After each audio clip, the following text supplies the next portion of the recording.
Before we get started today, I want to say thank you for every single like, comment, recommendation, and a very special thank you to my listener support group. If you like what we do here at Off the Deep End Podcast, please consider checking out the listener support tab on our channel's anchor link. Without you, we would not be able to continue the great work we're doing with these conversations, breaking down boundaries and helping heal each other by sharing our stories, our trials, our tribulations, and how we process them. Let's jump straight into this episode. Are you thinking about making a podcast? Spotify has a platform that lets you make one, and if I can figure it out, you definitely can too. You can create your own content all in one place for free with zero hangups and even earn money as soon as you get started. Spotify lets you record and edit episodes from your phone or computer so you can go mobile, just like I enjoy to do. My favorite thing about it is that you can create video episodes if you wish and upload them to wherever podcasts are heard. You can even set up subscriptions or, if you're like me, listener support options for listeners to help you grow. I 10 out of 10 recommend the Spotify for Podcasters app. Or, why don't you just step over to www.spotify.com/podcasters to get started on your own podcast too. What's happening, everybody? Welcome back to another episode of Off the Deep End Podcast. I'm your host, as always, Eddie, and I'm so excited to be joined by my sister, my wife's best friend, the pinnacle of what a good friend can be and should be on this earth. Miss Denise, thank you so much for joining us today. Thank you. I love that introduction. Yes. It's nothing but the truth. It is what it is. Thank you. I appreciate that. Absolutely. Well, let's get started with your childhood. What was it like growing up for you? Growing up for me was a little interesting. And I don't think a lot of people realize this, but I was actually born in Mexico City. So I was in Mexico until probably about 5. It's a blur. I don't really remember much about from 1 to 5, obviously. And then we moved to Minnesota. So I was actually raised in Minnesota till I was about 19, which is where I call home.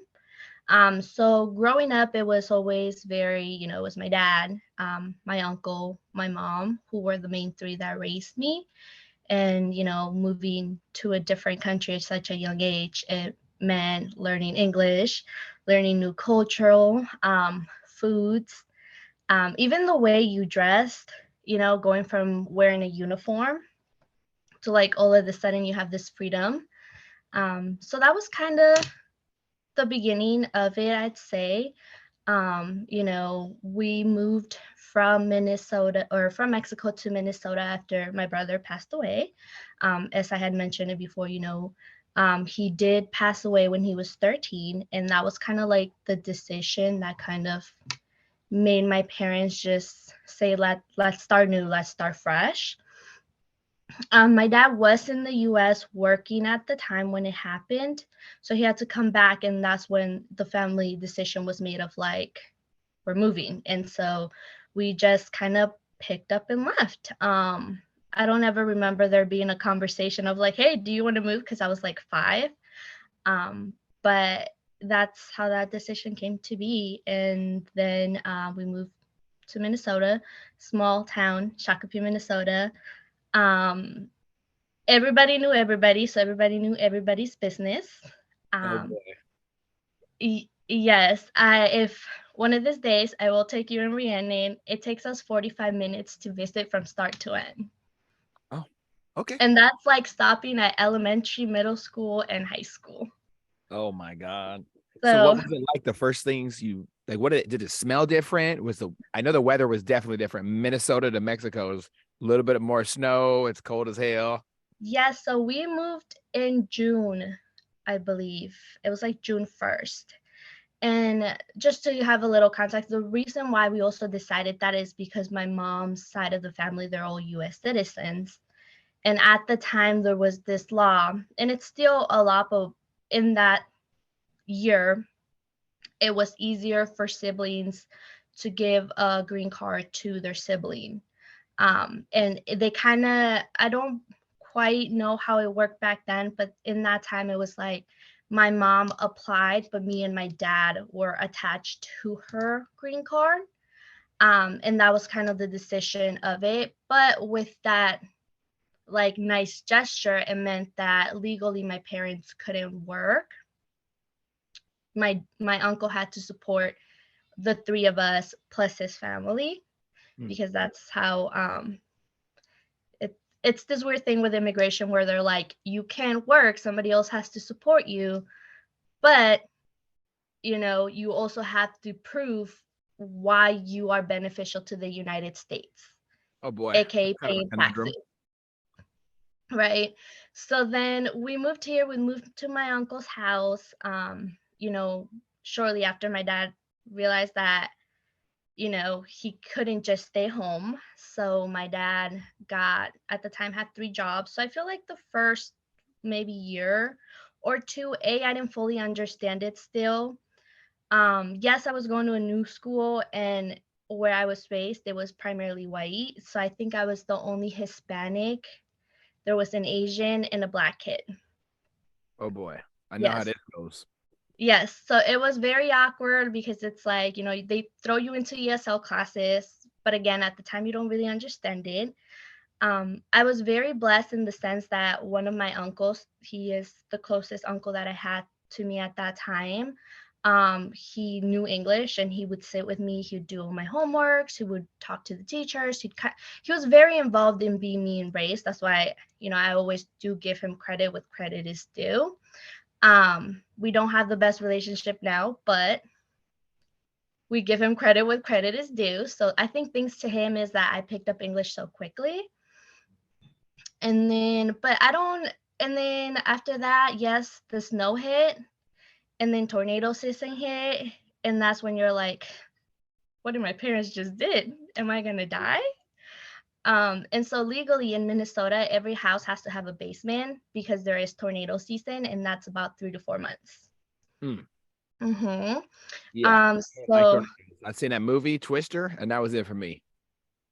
well, it's funny because in science class, they would show us that movie to learn about tornadoes.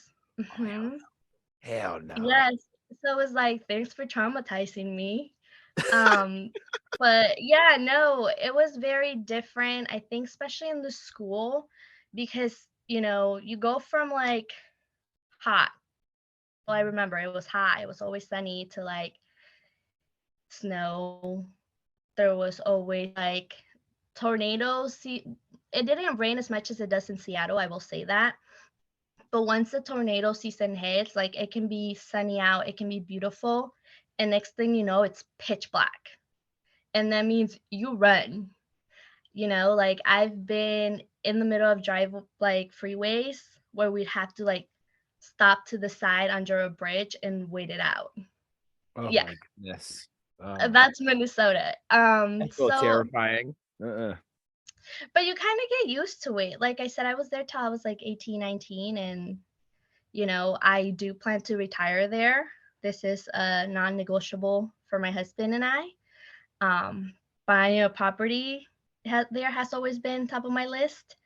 Mm. Um, but yeah, I mean, I loved my childhood. I feel like my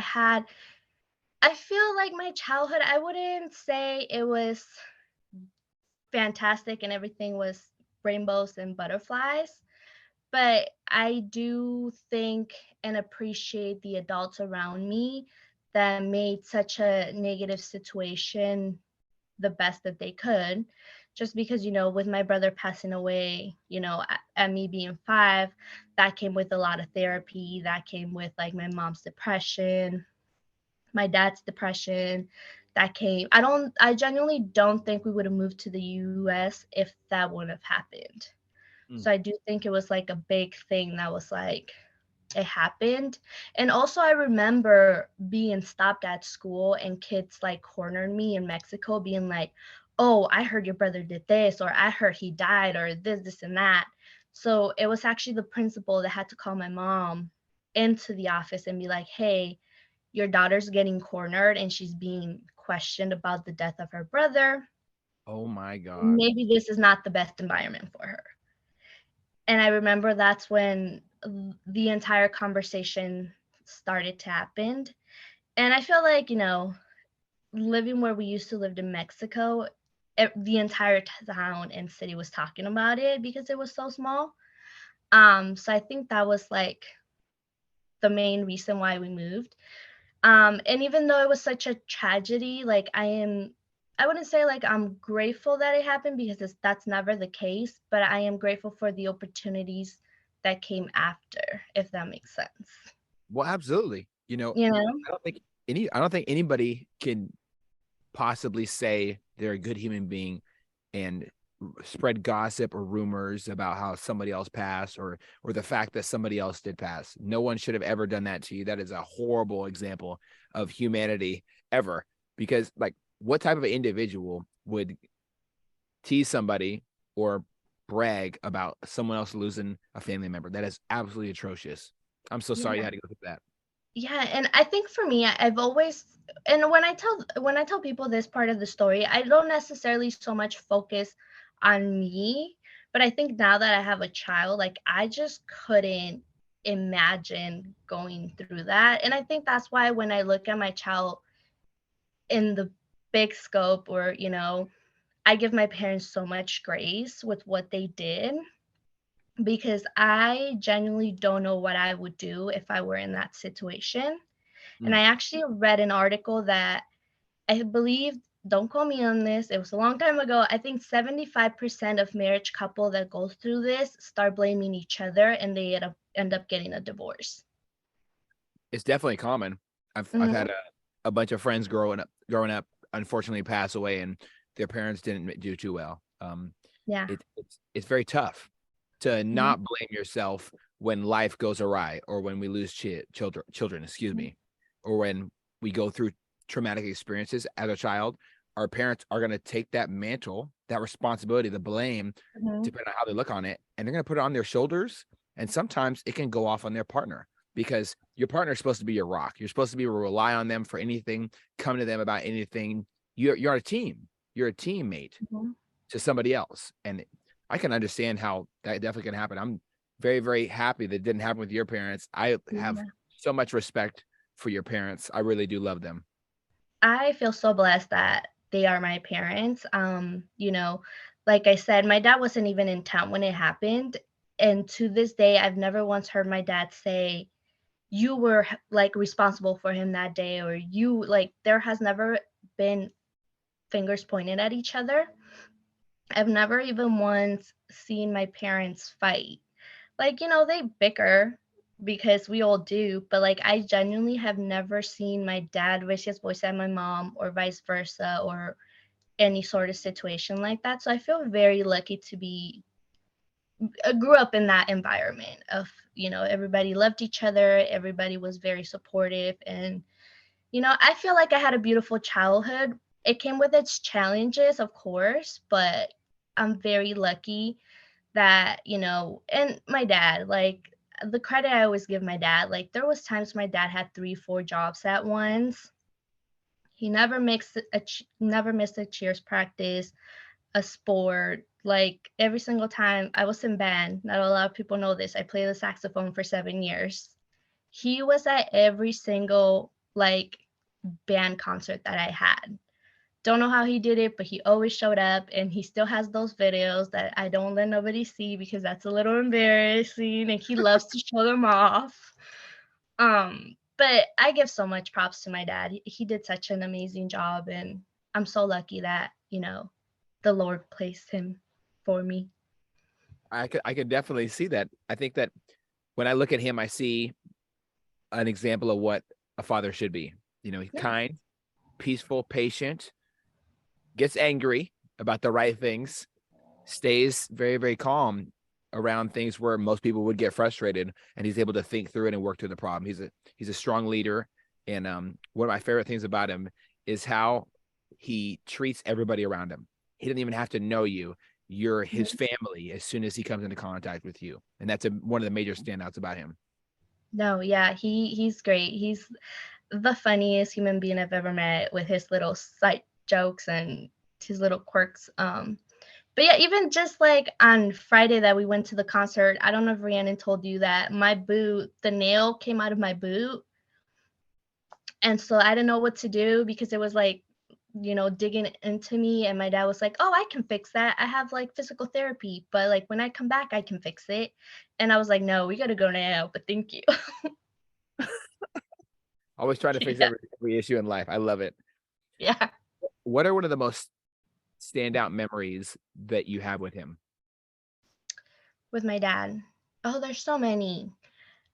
I think with my dad, it's there's a couple, and I think the most valuable ones have always been him teaching me to love myself and my self-worth. I feel Mm, like not a lot of people do that, and that's something that I'm working really hard to do with Easton. Um, but I remember from a very young age, he would put me in front of the mirror and tell me I'm beautiful, I'm intelligent, I'm funny, and he would just kind of build me up. Or every single time before going to bed, he would be like, tell me 3 things that you love about yourself.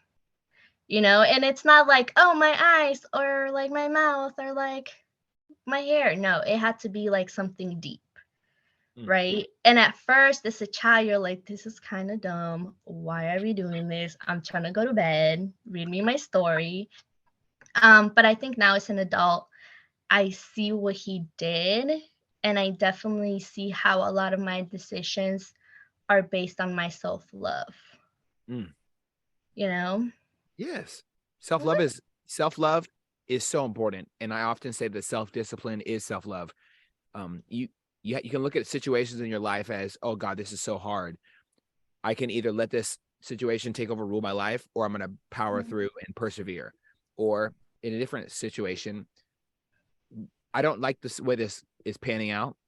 What can I implement to take control of the situation and make it harder on myself so that next time I don't have to worry about this as far as exercise goes. So you exercise so you can perform in the times where you need to perform physically.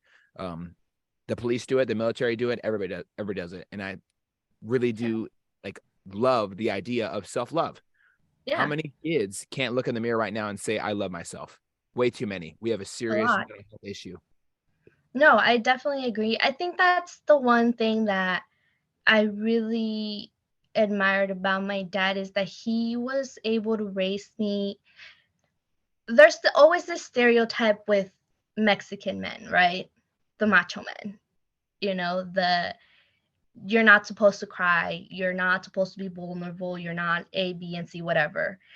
But my dad truly broke that for me. Like, I was never raised in a household where I'm a woman, so I'm less than. I'm a woman, so I can't do it. No. The I don't know if I ever told you this. In high school, I did tag football.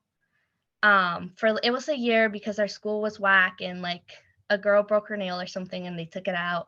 But like when I told my dad, I remember my mom being like, "No, absolutely not." And my dad was like, "Why not? Go ahead, do it. If you don't like it, you don't sign up next year." Right? So my dad was very much, hard work, always look at the bigger picture.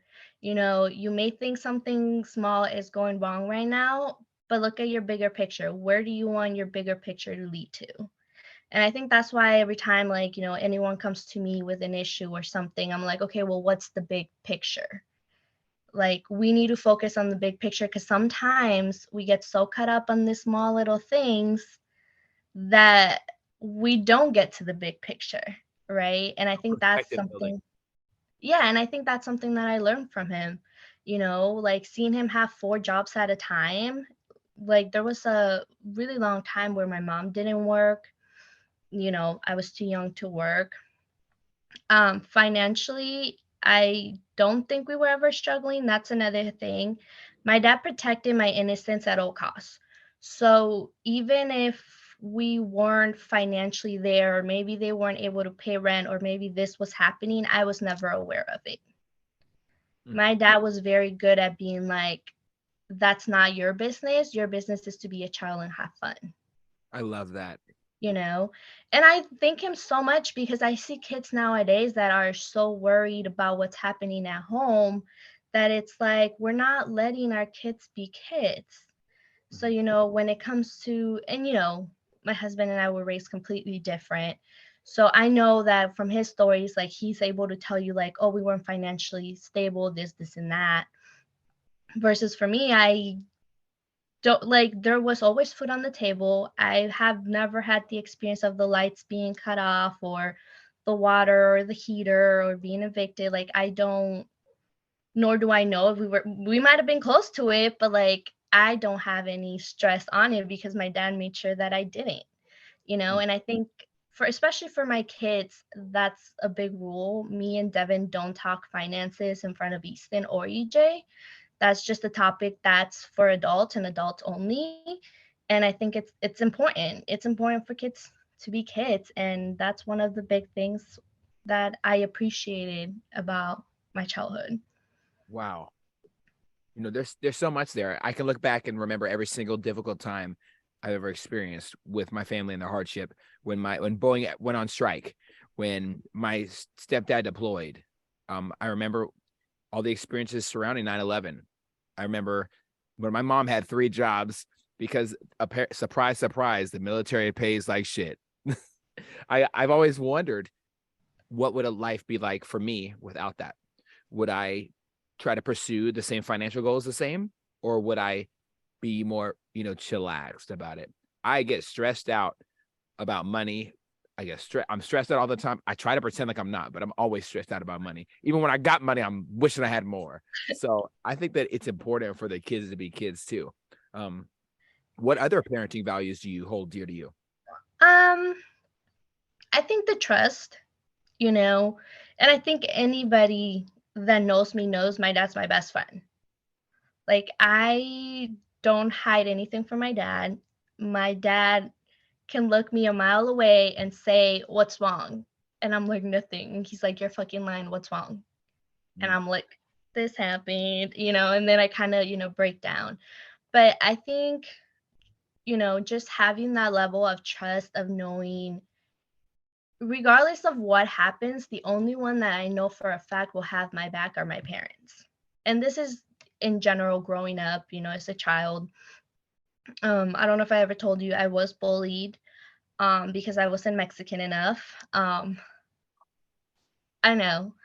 You've Um, experienced something similar to me because I've been told I wasn't black enough, and I got told I was, a nigger by racist white people. So I've had different sides of the spectrum, and it really definitely made me think about like what who am I supposed to be? Maybe I don't fit in anywhere. Maybe I could just focus on being the best me. And it kind of clicked into place. What was it like for you? well, see, here's the thing. So people always, when they say that I'm Mexican, they assume that I've lived this life of racism, right? Because that's just the thing. But like for me, I grew up in a like city full of white people, one black, one Asian. Everybody treated me so well. All my white friends were learning Spanish. All my white friends would come over to my house and eat Mexican food. Their parents would come over to my house. My parents were always so welcoming. I had teachers that started learning Spanish to be able to help me more. So like I never experienced like the oh you're not or like your race or this or that. That was never an issue with me growing up. And it's funny because it didn't become an issue until our school got a little more racial colors in there, right? So once all the Mexicans started coming in, well, I don't dress like a Mexican because I have an Abercrombie and Fitch shirt on, and I'm supposed to be wearing a baggy shirt because that's what cholas wear, right? My hair is not what it's supposed to be, or like I don't eat Mexican food enough. Again, I grew up very blessed and I grew up with a cooking lady. I know that not a lot of people can say that. And so she would call me the night before and say, "Hey, what do you want to eat?" At that time, as a child, well, I want spaghetti, I want a burger, I want a hot dog. I wasn't necessarily focused on my tacos or my tortas so once kids started to find out that, oh, wait, she doesn't know I remember I found out what an empanada was. I think I was like 15, 16. First time I had eaten one. And like people were just appalled of the fact that I wasn't Mexican enough and how was it that I've lived this life without having one? And I was like, I don't know. And then that just kind of led to bullying of like, well, you're not Mexican enough. You claim to be Mexican, but your Spanish has an accent. This, that, B, C, all this other stuff that just kind of came from it. And it got to the point where I got chased into a bathroom by like 5 to 6 Mexican students. I believe some weren't students. I got very lucky that a teacher caught on and saw what was happening. She came into the bathroom with us, sent everybody else like to their classroom, took me to the principal's office. I called my mom. My mom is really sweet, but you do not fuck with her child. She showed up with my dad and my uncle within 5 to 10 minutes and threatened the entire school that if something happened to me, she was going to hold them responsible for it.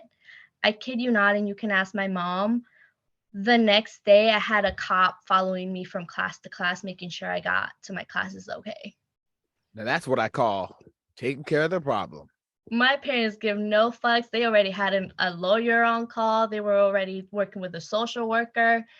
But yeah, it was just crazy. And I think in that moment, I didn't fully realize like the differences between like, oh, you're black, so you're supposed to be here, or you're white, you're supposed to be here. My entire life, I think until now, at this stage of my life, I've had more Mexican friends that I've ever had. And by that, I mean like I have like 3 Mexican friends, maybe 4. But other than that, you've been on my gatherings, you'll find black people, you'll find Asian people, you'll find white people. I just, I don't Every know. demographic, every I single don't demographic. like to see color in people. I just like to see humans, I love that. I you know know? that it's definitely a major problem in the US right now, and I think across the United States, all the way into the UK, into Russia, all the way around to China, especially. There is no written rule that we need to live in boxes.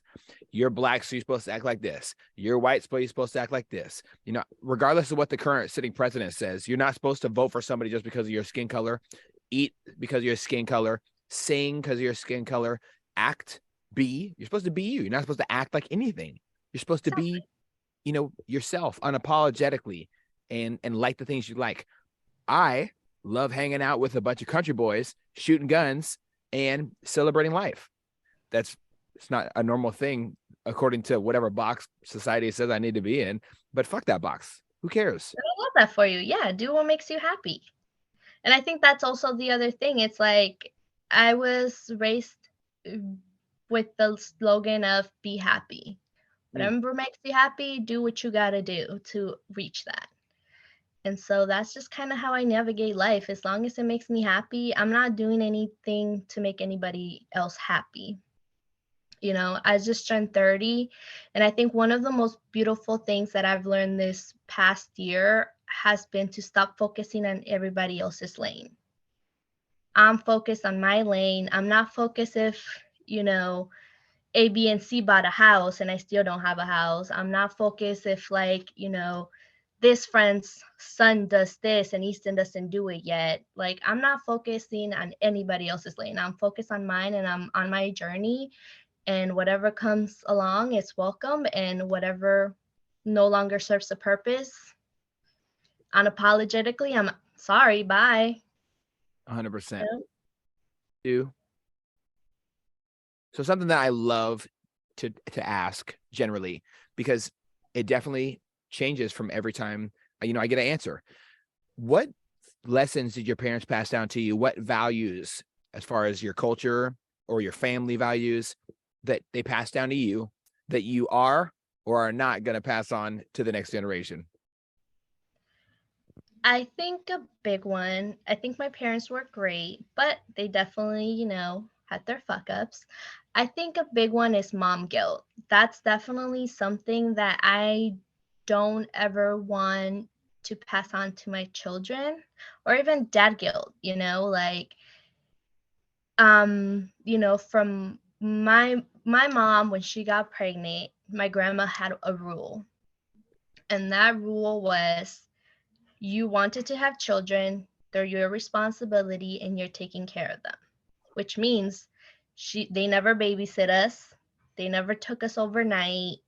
They pretty much let my dad and my like my mom handle us. They didn't like change a diaper. They didn't, which at first I was like, okay, like I guess, and that's a very traditional like Mexican thing in our culture. Hmm. So for me, I was like, I mean, I guess, right? And when I had Easton, that was my mom's rule too. Like, hey, I'm not going to take care of your child. Like, if you have to go to work and you need to leave Easton here, that's one thing. But we're not gonna like hang out with Easton for you to like go and party or go and like do A, B, and C, right? No busting it down at the club. Nope, not no clubs for me no more.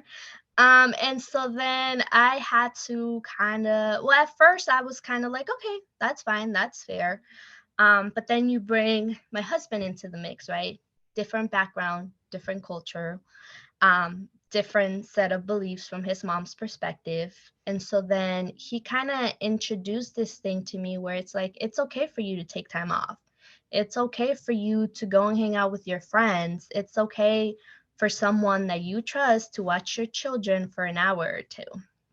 So I remember at first, those were huge arguments within our marriage because I was raised very much like, no, you do not leave your child, period. Regardless of what's happening, like, no, I don't have the right to leave my child. And if I did, even to go to work, it was mom guilt all the way. Like on my break, I'd call Easton. What is he doing? Is he okay? Does he need anything? I can leave early. You know. And so then I think the more Devin pushed me to like get out and do things and hang out, the easier it became. But definitely you could tell, and not even just my mom or my dad, but it was like like people from my family, people from my culture, very much being like, oh my God, like she is going out with her friends and she's leaving her child. What is she do? Yeah, it was very much like, you're a bad mom. You're a hoochie mama.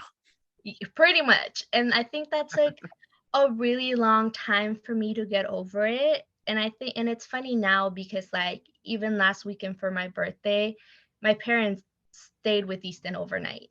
So, I think they slowly also caught up with it of like, oh, that's not right. We shouldn't feel, and and honestly, I set them down and I started bawling my eyes out and I was like, you guys making me feel like I'm the worst mother. You guys make me feel like my child would be better off with somebody like with a different mother. Like you guys just make me feel all these things and it's not cool, especially because I had Easton in 2018. So the first 3 years of his life, I wasn't really working. I had a part-time job, but that was like it was like 5 hours, 2 days, 7 days a week. So I was with Easton 24/7, right? And then I finally get back to work. COVID hits, and I'm like, F that. Like I'm not risking my child. So then I stayed back at home. I think when I first met you and Rhiannon, I had barely started working again, and that was probably like what, a year or two now. At least two. Yeah, probably going on 3. So like I had barely like started going back to work. So even then it was really hard to leave Easton at home because I felt like I was doing him a disservice. But I slowly got better at it, and now you catch me. Rhiannon says let's go and I say let's go. Yeah.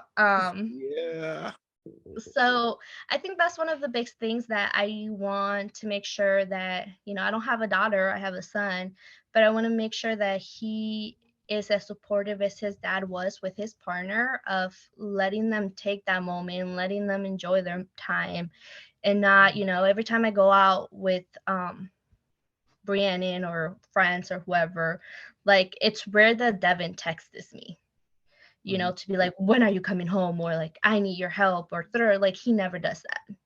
Yeah, you got So to give your partner some grace. Yeah, and I really appreciate that, and he never asks me for a time when I'm heading back home or like, hey, you need to be back by. No, it's never that. It's always like, hey, if you drink too much, call me and I'll pick you up. Or like, call me whenever you're ready to be picked up, you know? Definitely. So, And I think it's so important to get rid of mom guilt. I've seen time and time again, it's portrayed in TV. It's cast around like it's a normalcy. We have to get rid of mom guilt. I think it's mothers are awesome. I don't know about you. You could probably pop out a baby, but I could definitely cannot. So we need to give our moms some grace, damn it. yeah. Let And them it let them go out. sucks. It sucks because it's something that's not talked about. It's Mm, something that I feel like I can guarantee you every mother feels, but we're not allowed to speak on it because if we speak on it, we're complaining, right?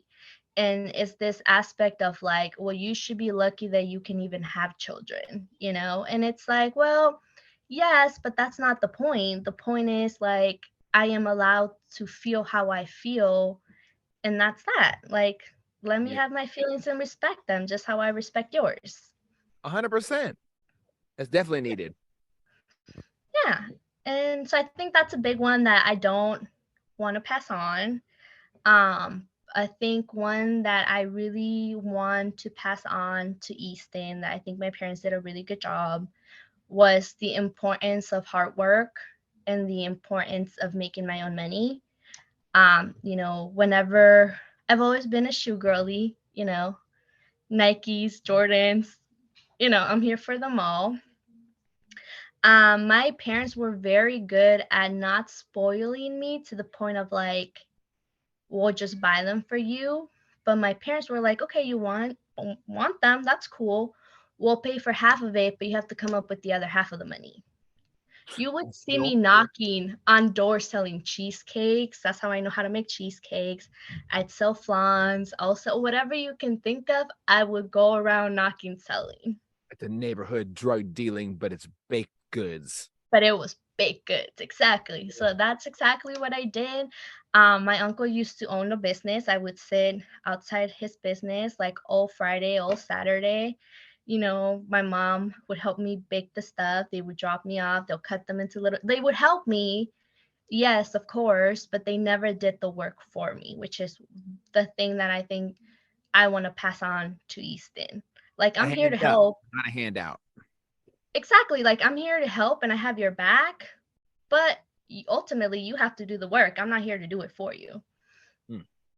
So that's kind of how we handle things like that. Whatever I wanted, it was always a yes, but it was rare that my dad was like, yes, I'll buy it 100%. Even if it was just like you pitch in $20, or, let's be honest, there were times where like the shoes were too expensive, where like I couldn't even get half the money even if I tried. So my dad was like, okay, that's fine. So we're going to do a trade off. Like, this is how much you made, this is how much more you needed. So now this is what you're going to do. Like, this service is what you're providing me, and I'll cover that part. And I'd be like, all right. So I would wash his car. You know, it was never chores in the house because my dad also believed that he shouldn't be paying me for things that I should already be doing. So my dad was very much like, doing your bed is not, no, that's a chore. You have to do that. Like, so it was more like washing his car or doing things for them, like their laundry or, walking the dog at the time, just like things that didn't involve me, my personal self, and I guess. Mm-hmm. So they pretty much help train you to have positive work ethic and Hmm. work towards your goals. Yeah. Hmm. Excellent. So Excellent. I love that. I think that's something that I really want to pass on to both boys. Absolutely. So what are the cultural standards? It's no secret. I might be mistaken for it, but I happen not to be Mexican. So I'm gonna ask this the best way possible. What cultural versus personal standards are there for partners that you look for? Because I know that in my culture, it's very, very common for guys to look for just a strong mother, and for the ladies to look for someone who can chase the bag and be a cool, calm, and collected leader. What are the differences between that what I just said and what it was like for you and your culture versus your personal standards? I think that's a little hard for me to answer just because I wasn't raised in my most typical culture. Mhm. Um, but what I've seen is very much like you need to find a man that can provide. Um, I think when it comes to Hispanics, a lot of, and obviously with time it has changed, so I don't want to speak for every like Hispanic Yeah. culture, for every Hispanic out there, but it's always been very much this macho man aspect of the man's the one that should provide and the woman stays home and cooks. Mm. The man gets to go have a beer because they've been working all week while the woman stays at home and takes care of the children. That has always been a very big thing that I've seen in other, Hispanic friends' home versus I never really had to deal with that. My dad had always and has always told me this. He wanted me to be happy. He wanted me to be with someone that was a great father ultimately. He wanted to be with had me be with someone that would support me. That was the leader because I think who doesn't want that for their children, right? Someone that was my best friend, that could be my rock. Um, and so I think that's kind of what I was raised to look for and find in a partner. And I think that's the thing. My dad never really taught me to find a husband or someone that would pay my bills. My dad raised me to find an equal and a partner, which I Love that. appreciate, you know, because it's like, and this is no shade to anybody, but like, and I always say this, if things were to hit the fan, I know that I have my own and I know that I can take care of my son. And that's such a beautiful thing to know that I'm not relying on my partner to pay my bills or to, take care of my child, take care of me. Like, it's great to know that we choose to do that as equals and partners, but not that he is the breadwinner or maker, you know? Mhm. I don't I know. think I'm gender looking for roles a are partner. flawed. 100%. I think gender roles are often flawed, and we live by society standards to a point where it becomes toxic. Yeah, In some situations, it's good to have one person be the provider and one person to be great at nurturing. You don't necessarily need to be a guy or a girl to do either one. But at some point, if you live by society standards, you yeah, lose who you are. The more you conform, the less you're an individual. And I think that's definitely a standout in my relationship as well. I look for, you know, the exact same person I have, someone who's strong, intelligent, patient, understanding, a fierce friend is what I look for the most. exactly. Hmm. Somebody who'll go to bat for you to the tooth and nail, even Hmm. if you're fucked up.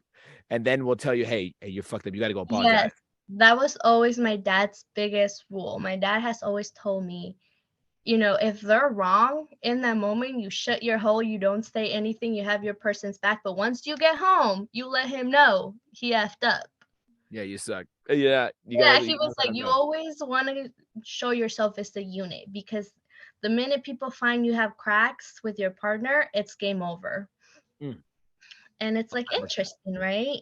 And so, and even with the children's, you always need to go in as a unit. Even if, after the conversation you had with the kids, you go back and be like, I don't necessarily agree, and this is why, but you always have each other's back. And I think there's something so beautiful of being with someone that will have your back, you know? 100%. I think it's essential. It's essential because the Yeah. second that children see a crack, they'll try to exploit that.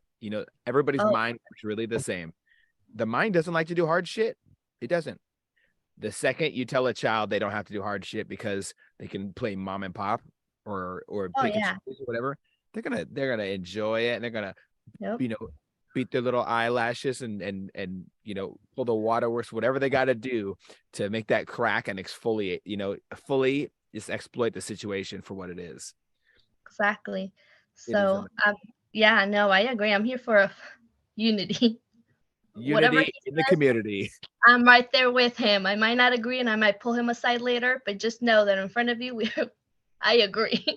Yes, 110%. So you obviously grew up surrounded by a bunch of people who were super supportive of the differences that you have. Mhm, You weren't look the same as them. You didn't speak the same as them. You had a mhm, different accent than them. And what did you see in their family? Because obviously you're seeing different culture aspects of America for the mhm. first time. What differences in a positive or negative way did you see when you came to America for the first time? Um, I think, and again, this is just from my experience. Yeah, of course. I saw family dynamics, they were very cold Mm, in the sense of like a lot of divorce, a lot of parents hating each other. You know, I had friends where they would just come over to my house to kick it with me and my parents just to get away from their situation at home. You know, I once had a friend that came and slept over at my house for one night and ended up staying there for 7 days, and their parents didn't care to call and ask what was happening. Um, and so I think that was the biggest like shocker for me, just to seeing that not everybody had the same environment that I did at home. And I don't know if that has to do with like the US specifically. I'm sure that you can find it everywhere. But I think from my experience, that's the biggest shocker that I found once I started building relationships and going to people's house. It was very cold. Their house wasn't as lively. Like, if you come to my house and both my parents are here, you're gonna hear them crack up half the fucking time because they're clowning back and forth. You know, like, and I didn't see that in a lot of households. So that kind of threw me off. I was like, "Oh, my parents the weird ones," you know?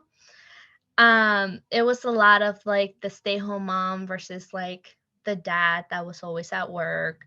Some of my closest friends that I have from childhood, I probably met their parents, their dad specifically, like maybe 5, 6 times because they were never home. And then once we got a little older, they'd be like, "Oh, they're getting a divorce," and you're kind of like, "Hey, I could see that. Like, I'm sorry." yeah. Um, but I think that's what it was. It was like I feel like, and I don't know if this is like an America thing or, but like they don't necessarily fight hard enough to keep children being children, like I was saying earlier. Mm, I feel like there's a lot of selfishness. And again, that's just from my experience of like not necessarily watching after what's the kid's best interest, is more of what they want. I see. And that was kind of, especially seeing it that young, you're like, wait a minute, they're like, what? You know, It's definitely a thing I've seen growing up as well. There was a lot of children exposed to things that they just weren't supposed to. they Keep, shouldn't. Yeah. keep some stuff away from the kids. They don't need to know about every single horrible moment of your life, or they don't need to hear negativity all the time. They should go make them paint on the or like paint on the wall and just put up a plastic sheet and paint on the wall, or draw on their refrigerator, or you know watch Yeah. some wholesome stuff. Make them watch Avatar: The Last Airbender and write Yeah. down what lessons they learned from Uncle Iroh. Do I, something. yeah, and that was the thing for me. I realized very quickly that the way I was raised was not, how do you say, like an expectation or like a, like I was very blessed. Yeah. Like I would see, like I said, there was times when my dad had a lot of jobs, but like I can tell you from my childhood, I went to Chuck E. Cheese at least like every other weekend. Like my dad loved Chuck E. Cheese. My uncle loved Chuck E. Cheese. We were always at Chuck E. Cheese. We were always bowling. We were always like doing something as a family. And I think that not a lot of my friends got to see that. And I think that's why, like, and I have stories that I always tell people. Like, sometimes I'd show up to my house and my friends would be at my house kicking it with my parents. And I'd be like, what are you guys doing here? So they I'd definitely get out need of a like, safe environment. Yeah, and they were always friends with my friends, and even to this day, I have a lot of friends that call my parents mom and dad. Mm. And so, like, that's why when, like, people call, when Rhiannon started calling my dad, dad, my dad didn't blink an eye. He was like, yeah, because he's used to that. All of my friends were able to go to him. He at some point gave up on his like cool ride that he had. I don't remember what kind of car he had, but it was like his dream car. He sold that to get a minivan so he could drive all of us around, because there was usually like 5 to 6 of us that were always like together.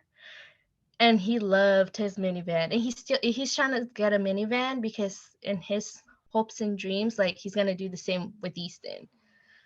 And I'm like, do Oh what you gotta my goodness. do. You got to look out for Grandpa. Yeah, Not with his playing cool around. minivan. Yep. Hey, man. Got to decorate the inside with lights and shit. Oh, I'm gonna tell him that. Yeah, just He get the has a LED ones. little air freshener right now that is like a helicopter, and it has a little bear, and obviously with like the AC hits it, the helicopter goes and he just got it because he thought it was the cutest thing, and every time he turns it on, Easton's like, and I'm just like, really? And my dad makes the sound effects of like, and I'm Oh like, my bro, goodness. I got a video. I'm gonna send it to you. I was like, bro, relax. He should definitely do story time for like the whole community. Right? He Yeah. definitely should. Oh my goodness. Oh my goodness. To be a grandfather, it has to be a huge blessing. So looking at somebody else get what's usually looked at as a second chance to be a parent. What is that like looking at, for you? Does he do things differently with you Oh, than he did with yes. Easton or what? Oh, yes. Yes, I feel like with me, even though, so here's the thing about my parents. My parents were never friends. My parents were parents, you know? They were cool parents, but they were never friends, and they made sure I got that shit right all the time, right? They were Good. like, "Nah, nah, like, we're here to help you out. We're here to get you out of trouble if need to be, but we're not friends. I'm not your homie. Do not call me Armando because you'll get bitch slapped." He never actually bitch slapped me, but, we weren't friends. Yes. And now with Easton, I think seeing him become a grandfather really showed me how much he loved me.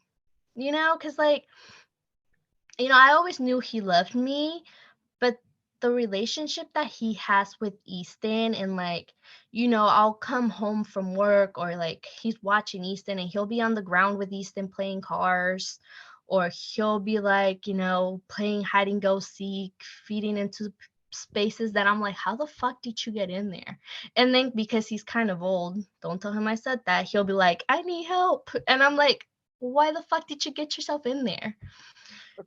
Or like, he just does the most. Like, if Easton says, I want to go to Target, doesn't matter the fucking time, my dad's like already driving to Target, Oh no. you know? And then it's funny because, like, he's a big believer in punishments. He is a huge believer on like, for every action, there's a reaction and you have to deal with it.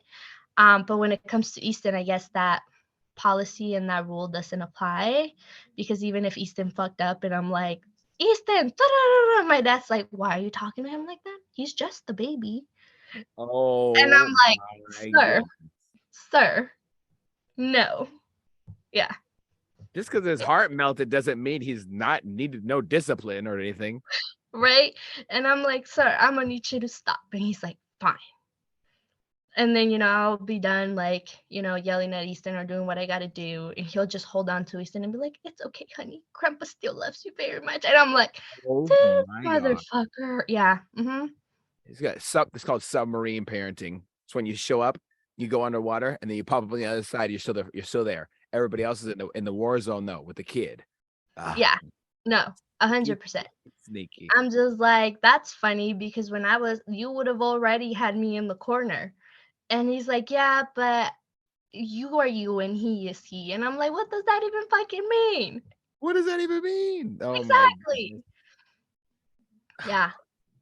I definitely feel like I went from being the princess of the house to just Denise. Peasant. A Yeah, peasant. literally. Yeah. Yep, exactly. And I'm like, cool, bro. Thanks, Oh I my, guess. I couldn't imagine. I couldn't imagine seeing that. It's definitely something I'm looking forward to when, we have children. What is one thing, if anything, on this entire universe you could keep just one lesson to give to your child? What would it be? To love himself. Mm. I think I think everything else in life falls into place. And I think that and I've seen it with myself. My best career choices, my best like life choices have been where I have learned to 100% love myself. You know, when you claim to love yourself, but you're doing all these things to fuck with yourself and fucking yourself up in the process, getting yourself into toxic relationships, but still claiming to love yourself, like, like I just feel like once you learn your worth and learn my dad's biggest thing has always been like, you will never be able to love someone until you learn to love yourself. Mm. Because when you claim to love yourself and try to give love to somebody else, you become selfish, you become toxic, because ultimately you're just looking after yourself. You're not really looking after the person, you're not really looking after yourself or what it is that you actually need. You have this idea of what you think you need, but like for all you know, he can be beating you up and you still think it's love, so therefore you're there. And it's a lot of people go through that. And I think, and even men now too, like I feel like that's another thing that's not talked about a lot, but is that women can also be abusive towards men. And Hell so yeah. I want to be able to show my son that, hey, this does not mean be a cocky motherfucker and treat women like shit. No, this does not mean this, but I do think that it's important that as a mom, I'm teaching my son to also respect himself, to also know when he's in a toxic situation and to learn to leave that toxic situation and to love himself. Like the more you love yourself, your path will open and you'll have the most fulfilled and peaceful life you could probably have, in my Uh, personal opinion. yes. I definitely Mhm. agree with you 100% that, self-love is the best love. There's nothing more fulfilling, like you said, than looking in the mirror and saying, okay, yesterday we sucked, but today we're a little bit better because I still love me. I still woke up today saying I'm going to persevere. I'm going to power on through whatever the situation is. I believe in me. I am strong. I'm worth it. I'm worthy of great and powerful opportunities. All I have to Yeah, do is walk into that light. And I think that yeah. that's I like mean, a pep talk every day when you love yourself. exactly. I think that's the biggest lesson. I think there's also a fine line between teaching your child self-love or even yourself self-love and being cocky. And I do think it's a fine line. And so I think it's really important, for me to be able to teach Easton the differences, you know? And I already told everybody, like, I'm not going to be that mom that if I see my son disrespect his girlfriend or like bring another girl home while he still has a girlfriend, then I'm going to be like, okay, honey, hell no. Hell no. No.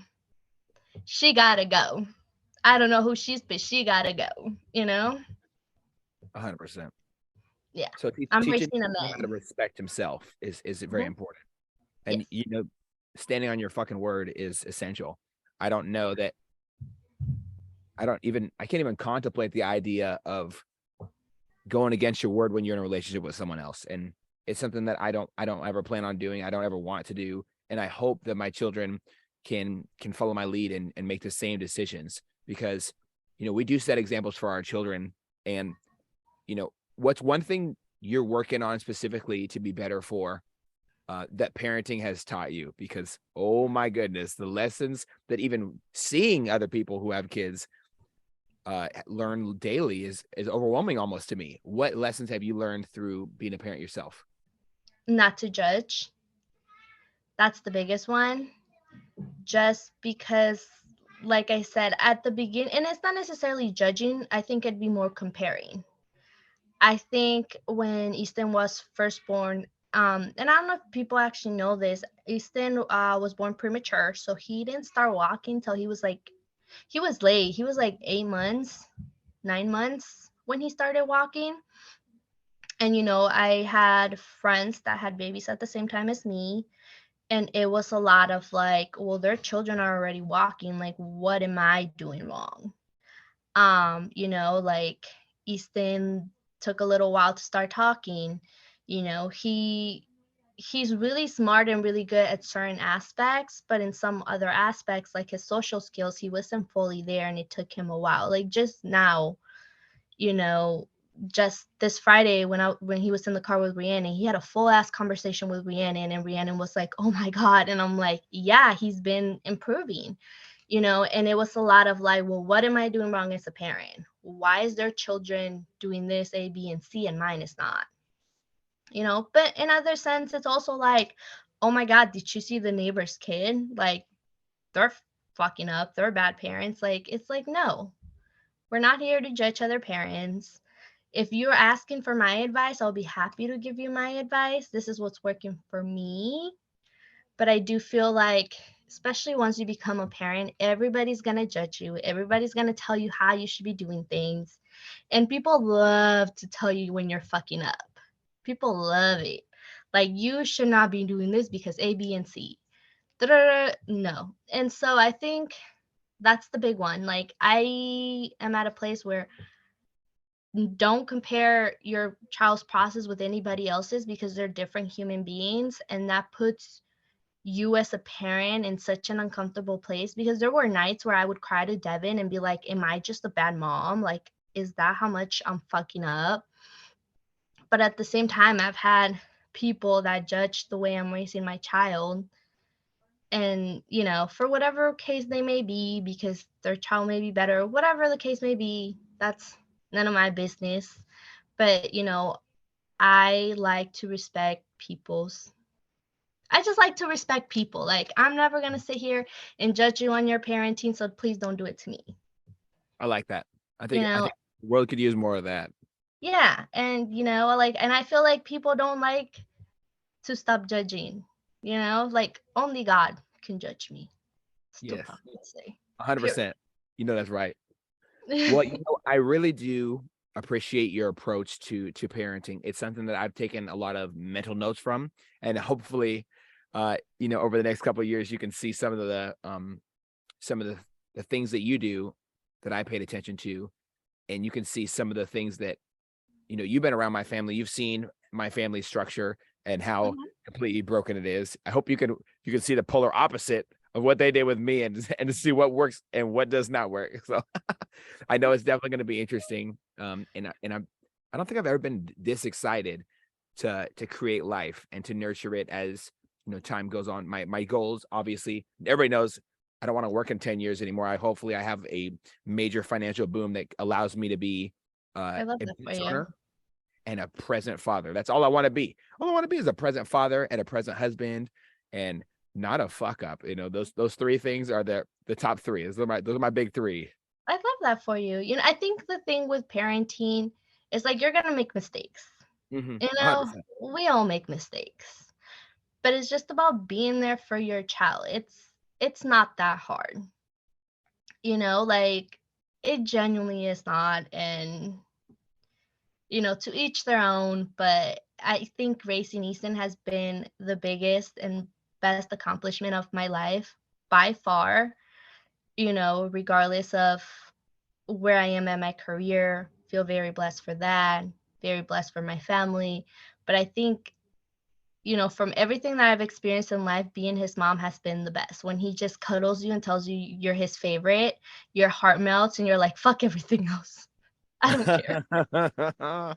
Makes the whole day kind of fall away in the background. Yeah, even if you had the worst day, just one little look from him, a little "I love you, mom," and I'm like, that's it. That's all I needed. Let's keep pushing and grinding. Let's get this money.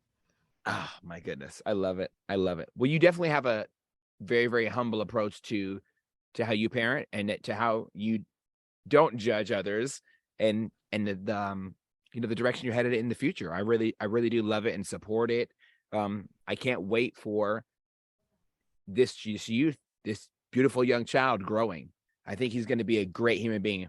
He can count way higher than me at that age, and like it's insane. I get confused about how old he is with these number blocks, and he's bilingual. It's insanity to me Yeah, that he's so great. And I can't wait to see what type of impact he has on others in the world, because that's the greatest currency in life is the effect we have on others. And I, exactly. I want to see how rich that motherfucker gets when he gets older. I love it. I can't Me wait. fucking too. You know, I'm 100%. ready to get a retirement check from him. Yes, yes, 100%. So, what is your absolutely favorite thing about your heritage? This is something I try to do every time, and I've been forgetful in the past, and I'm going to avoid it today. So, for this episode of Culture, the last question I have for you is, what is your favorite thing about your heritage, bar none? What is your most outstanding? What brings you the most joy about being Mexican? I think the one beautiful thing that our culture does have is the importance of family. Mm, And I think that for me is one of my favorite things about my culture. I don't think that, a lot of people see it if you're not in the culture, but like we may be talking shit about each other, but if someone's trying to come through and pull up, we're all pulling up, like just things like that. Or like, when you're going through a hard situation, like everybody will show up, and I think that's so beautiful. I have cousins that like we may not see each other every single day, but if shit hits the fan, I know that I'll have them on the phone. And they've proved it to me. I've gone through different scenarios in life where, shit, when Easton was born, everybody showed up at the hospital and they had to be taking turns. And I was like, what are y'all doing here, y'all weirdos? And they were literally when Easton was actually born, because, that was another crazy story. But last minute he popped out and everybody happened to be visiting. I had 10 people outside in the waiting room just waiting to hear him cry. And I was like, oh, okay, I guess. So I think definitely the belief that, family is ride or die is huge for me. And it's something that has truly pushed me. I wouldn't be here if it wasn't for my family, and nor would I be the person I am today if it weren't for them. So I think, yes, I give myself a lot of credit for everything that I've done, but ultimately, like, I know I wouldn't be here without them. oh, I love that. You Yeah. know, coming from a broken home and a broken family, you know, it's I get to walk around my life and pick up shards here with this cousin, or go over here and have a great relationship with my sister, and not a great relationship with my mom, but I'm working on it. And my stepdad in and out of my life, my dad in and out of my life, and our families are also, judgmental. He said, she said, whatever nonsense. I've always tried to kind of step away from that, and I really admire that. That's a thing that predominantly stands out about the demographic that you come from. So I hate putting people in Yeah. boxes, but I want to say it. I've always looked at the Hispanic culture and seen that family value be a foundation for them to build off of. Their lives, whatever they end up doing, owning businesses, working, out of office, whatever, joining the Mhm. military even. None of that Yeah. really matters, because their foundation is the family. That last name isn't just the last name. Yeah, Like it and was I here. think that's the other thing with our culture. I feel like, and I can't speak for, again, all the Hispanics, all the Mexicans, all But in your and experience, but I think like from my experience and just from any like child, like, being an immigrant, you see the work that your parents put into like giving you the life that you have today. Like I had to see my dad learn English, struggle, still has a little bit of a broken English, but he did his thing, like, and for that I am so grateful. I don't think that, you know, I think only immigrant kids will understand when I say like you see the extra work that they put into. It's not, for us, it was a plane ride, like I'm not gonna act here like, oh, I crossed the border and I went through the river, because I didn't. No, I had it very easily, and I know that. I got on a plane and got here. But there's other people that, died crossing the border, in rivers. Like you hear this horror stories of like, you know, and this is very common in our culture where like you don't know if that day is the last day seeing your parents. There's been so many stories where like you go to school, come back, and ice happen to come wherever the fuck your parents were, and guess what? Now you don't have parents. And now it's the system trying to figure out where to place you, what to do with you. So like I think that also kind of does something to you as a child, where it's like I'm going to appreciate my parents, and even if I'm mad at them, like I've never gone to sleep angry at my parents. I've never, how kids like slam their door and like, fuck you, I wish my parents were. I never had that, and I think it's because of that. It's because I am genuinely grateful, and I know that, and even now, like their immigration status is not there. So, like, even now, like everything that I do very much with my parents in the back of my head, you I know? love Yeah, Easton might come in because I already heard him singing Okay. in here. It's okay. Yeah, I heard him singing too. You know what? He's got a lovely voice. I don't know. Oh, he left. He left. I think it's so important, the things you brought up. Um, you know, there's so much to unpack in what you said, but I'm gonna kind of just let it sit and resonate there because I don't want to speak on it. I think you said it just perfect. Um, how do we live lives better as human beings or Americans or people from Hispanic cultures, right? How do we be better regularly? I think one thing we can do definitely is appreciate time with the ones we Mhm. love, and two, just work every day to be better. Give yourself some grace. Love yourself. Everything you brought up is spot on Yeah. about what the message we try to share here with these Yeah. episodes to people who might not love themselves, who might take their parents for granted. You really did a lot of speaking directly to their hearts, hopefully, in this episode. And I think it's also giving your parents grace. Like, they didn't know any better, like they were probably also raised, like I know for a fact that my dad used to get beat. My dad wasn't allowed to go to school, so my grandpa forced my dad to drop out of school. I think he was 9 years old. So my dad didn't go to middle school, my dad didn't go to high school, my dad didn't even finish elementary, you know and he could have kept that pattern going, but he said, no, I'm going to give my children a better life. And that's exactly what he did. So I think, like, even though I'm sure he fucked up here and there, it's just giving them that grace that they want to be and do better for the next generation. Hmm. Yeah. I'm gonna follow your lead, sis. I'm gonna follow your lead. I'm gonna call my parents when I get off of here, and I'm gonna tell them that I'm gonna give them some grace, and we might talk some shit out. Who knows? You might. You never know. I really am. Oh my goodness, it really makes me think. Well, I definitely appreciate your time. First of all, I appreciate you being the great. I would say great. You're the phenomenal human being, a great mother. You're a fierce friend.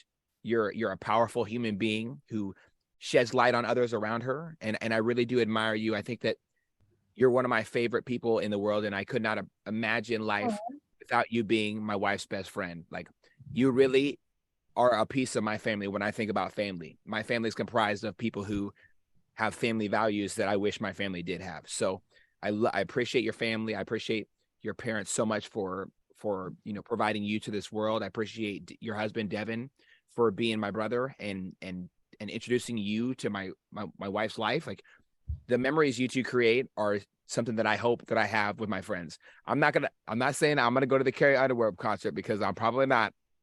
Maybe I'll go what to about Miley? I might go to Miley, but not. I'll go to like a Jay-Z concert or something. But I just really do appreciate you and taking the time to to share this message about giving people grace so much. Of course. And I love you guys. I can't wait till you have babies. No rush. either. They'll be here when they're here. and All I'll be right. the Well, happiest when they're here. hell But, yeah. we view you guys as family as well. Thank you so much. I'm super excited for it. Well, I definitely do appreciate your time, and I appreciate every single one of my listeners. Thank you for listening. This has been another episode of Off the Deep End Podcast. This is the culture series. You know exactly what it's about. It's about culture. It's in the name. It's really that easy. So I hope you do enjoy the lessons that she shared with us today. If you like what we do here at Off the Deep End, please consider becoming a listener supporter. And let's keep this conversation going. Head over to the Facebook page and let's chat. Thank you for all for listening, and bye-bye.